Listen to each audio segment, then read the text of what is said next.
Nag-Easter egg hunt ang mga kids ko at grabe, na-amaze ako sa iba't ibang eggs na nakita ko. Kasi honestly, iisa lang ang betlog na kilala ko, yung sa asawa ko. Charot! Anyway, hey, what's up mga B? Andito na naman ang ina nyong mahilig maglaro ng ganda-gandahan.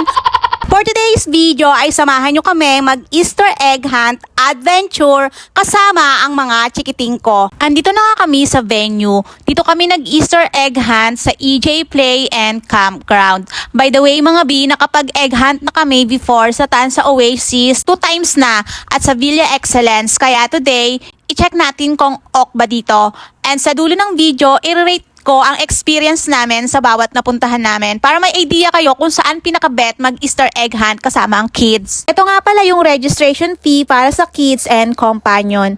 O wag kayong tamad, magbasa kayo mga B para sa susunod na election ay hindi na tayo ma-scam. Anong connect?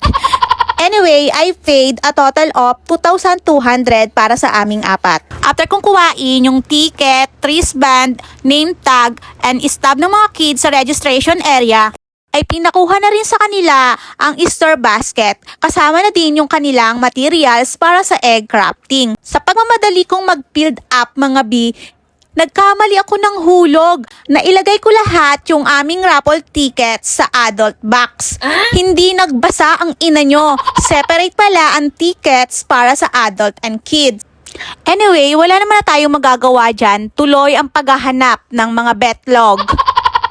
Animal encounter yung first activity na pinagawa sa amin. Pinapasok na nga kami sa animal farm. By batch pala yung pagpasok. Bali pang 4th batch na kami. And kami na din yung last. In short, belong kami sa mga laging late.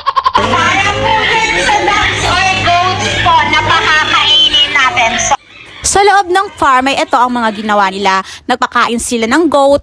First time ni Bunso maka-experience ng ganyan. Hindi ko pa kasi siya nadadala sa zoo. Tuwang-tuwa pala sila dyan sa malaking kambing, lalo na sa kanyang sungay. Ang horny siguro niya, no? Sorry, parang iba ata ang nasabi ko. Anyway, nagtry naman ako magpakain ng mga duck. Binigyan sila ng grass para sa rabbit. Kaso, sa sobrang daming nagpapakain sa kanila, ay nakatulog na sila sa sobrang kabusugan. Ayan nga pala yung iba't ibang type ng mga rabbits. Medyo na-confuse lang ako kasi parang kamukha sila ng mga daga dito sa amin. Pinuntahan din pala nila tong mga turtle. Sobrang dami ding chicken pala dito. Kukuha sana ako ng pang-ulam namin. Kaso, sila ay protektado. May ostrich din. At ngayon ko lang nalaman, ang laki pala ng mga betlog nila. Binigay ng mga kids yung stub para sa egg hunting. Ibigay po ako ng instructions. Hinayaan ko lang silang kumuha ng mga eggs nang mapil naman talaga nila. If golden egg ang nakuha nila, mas maganda ang price. But for me naman, it does not matter kung meron o wala. Ang mahalaga, yung experience. Kinuha na nila yung mga prizes nila kasama na din yung kanilang loot bags. Dumaan kami sa program venue para i-claim yung kanilang mga snacks. Gutom na daw sila. While waiting sa program ay ayan, pina-experience ko sa kanilang sumakay ng kalabaw. And after that, naglaro muna sila sa playground. Pa-start na daw yung program kaya bumalik na kami sa venue at medyo pagoda na ang lola nyo. Sinumahan ko si Bunso sa unahan while si kuya at papa niya ay gumagawa ng egg crafting. To start the program ay nag-perform si Vanny. Sa sobrang daming pa-games nila ay nakaisang panalo naman si Bunso.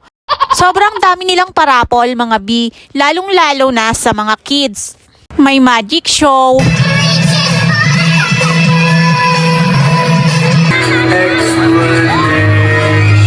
At meron ding puppet show. Ang nakakatuwa sa puso ay makita mong nag-e-enjoy ang mga kids. Pero ang pinaka-importante talaga sa lahat ay yung nanay. Charot. Nag-end ang program sa awarding ng Best in Costume. Hindi kami umuwi agad. Nag-go-kart pa itong dalawang tsunakis ko at muling bumalik sa playground kasama ang ibang mga bata para magpakasawa silang maglaro hanggang yung nagbabantay na lang ang sumuko. Paggabi na kasi kaya pinatigil na sila. Madaming activities pala dito sa camping ground. May ATV, may zipline, may swimming, at pwedeng sumakay sa Carabao. Pangatlong location na namin po ito sa pag-egg hunting. And ang isishare ko po ay base sa personal naming experience. Depende pa rin ito sa kung anong klaseng experience ang gusto nyong ibigay sa mga junakis nyo. Sa Tansa Oasis, pinakamababa ang registration fee. 1 kid, yun nga lang, no snacks plus 1 companion. Minimum fee for additional companion. Hindi ka may initan dahil indoor ang event. Lalabas lang kayo pag egg hunting na sa garden. Sa games, may prize agad na toy, panalo man o hindi. Walang playground pero may inflatable. Hindi libre ang swimming pero discounted. Sa loot bags, sila ang pinakamarami po. Sa Villa Excellence naman, halos same price lang kay AJ Play. 1 kid with snacks na po yung kasama at marami ang service nila plus 1 companion. Minimal fee for additional adult. Sa games, winners lang ang may prize. Garden ang venue. Medyo marami rin ang loot bags with free swimming. Sa AJ Play and Campground, magkaibang registration fee for kids and adults pero yung kids with free snacks na. Sila ang may pinakamaraming games and maraming parapols. Sakto lang ang loot bags, walang free swimming pero may animal encounter. May playground at go-kart. Overall, nag-enjoy naman kami dito sa EJ Play and babalik pa kami para ma-experience yung iba nilang activities. Sana nakaabot kayo hanggang dulo ng video na to mga B. Thank you for watching. Please like, share, and follow. See you sa next vlog. Bye!